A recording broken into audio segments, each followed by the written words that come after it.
my wife was just behind the door at home, and I was composing L'Enfer. And she said to herself, she told me that later, she said to herself, okay, he's back. Stromae explained the reason for his 8-year absence after the album Racine Carrée with the single song L'Enfer, the Hell. Imagine disappearing for 8 years, battling depression away from the spotlight. Then one night you go live on national TV. They ask if the music helped you deal with the darkness during those years, and instead of answering, you sing. Est-ce que la musique vous a aidé à vous en libérer?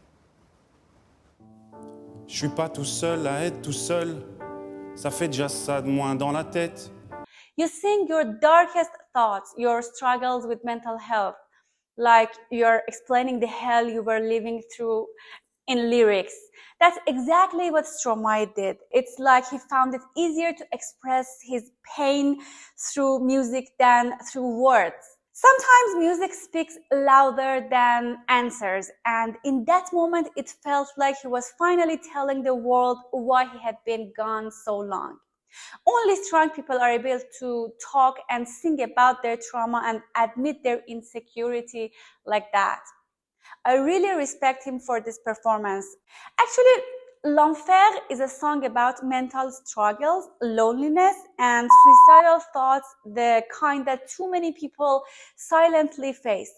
But Stromae reminds us that these feelings are more common than we think. Je suis pas tout seul à être tout seul. What a beautiful paradox. We are all alone, but we are not alone in being alone. Et si je comptais combien on est? Beaucoup. And this line hit even harder because L'Enfer was released during the COVID pandemic, a time when so many of us were isolated, stuck with our thoughts, disconnected from everything.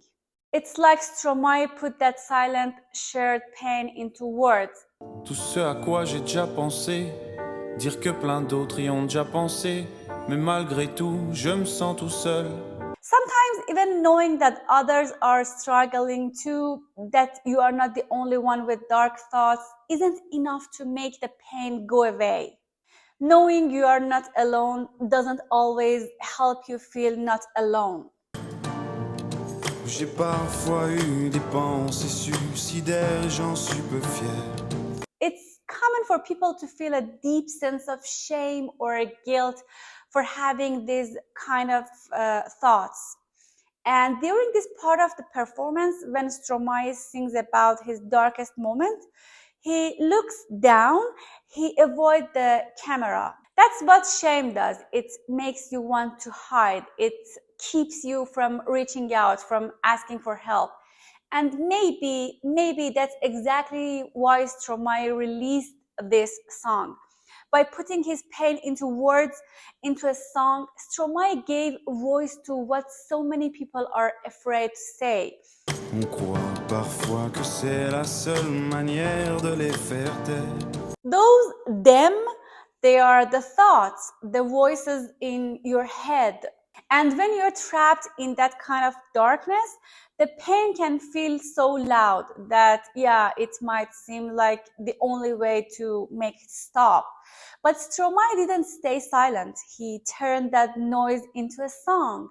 And that song is probably helping more people than we'll ever know. Did you notice how the camera slowly zooms out in the video? It's like the more Stromae opens up, the more the camera pulls back, making him look smaller, more alone. That simple visual move creates a powerful feeling of isolation, like he's just a small figure in a massive empty space. This time I wanted to focus on doing something really simple. I remember that Luc came with this idea of doing like a long zoom out. Stromae doesn't miss when it comes to visuals. I remember that it was difficult for the person who were doing the focus. It was always blurry at the very beginning because it's a really macro shot, so it was difficult for her. And we have to mention his hairstyle in the video, that sharp ponytail style that totally matched the mood. To have this Ariana Grande ponytail, work with the same hairstylist, Alicia Dubois, who's a friend of Coralie Barbier. But to be honest, it was a little bit complicated to do this. We put some metal in on my head. You won't believe what I found while digging into l'enfer for this video. I was actually shocked when I came across a peer-reviewed scientific article about the impact of Stromae's l'enfer. Like legit psychological research on how this one live performance attached real people. I found it while I was digging around for this video, and I had no idea that a pop song could end up being studied in a scientific journal. I'll definitely make another video just to break that down. Alright, now go rewatch l'enfer. Trust me, it will hit differently after this video. And thanks for sticking with me. See you soon.